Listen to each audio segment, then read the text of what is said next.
I want to share with you one of the most exciting days of my life. That day was December 13th, 2008. It was a Saturday. Actually, everything began the day before.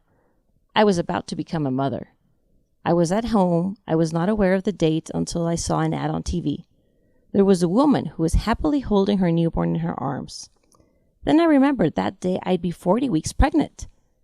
I had no symptoms or pain, but I told my husband to take me to the hospital to check if everything was okay.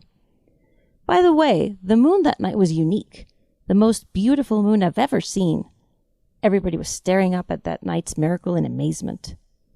Well, getting back to my story, I got to the hospital and they took me inside on a wheelchair.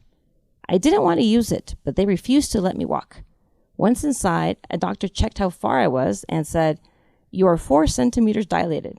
Do you want to stay, or do you prefer going for a walk and coming back later?" I couldn't believe what he had just said, but I told him I'd go for a walk.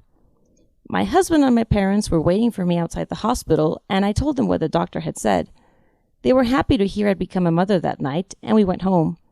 They had dinner, and I had coffee with milk. It was midnight, and I pretended not to be nervous, but I really was. When I got back to the hospital, I was taken to an area where there were other women giving birth. It was horrible.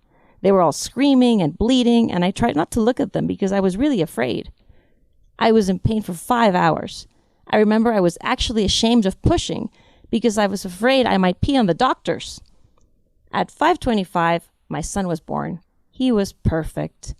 I was immediately crazy about him. I learned what true love was the day I held my baby in my arms for the first time.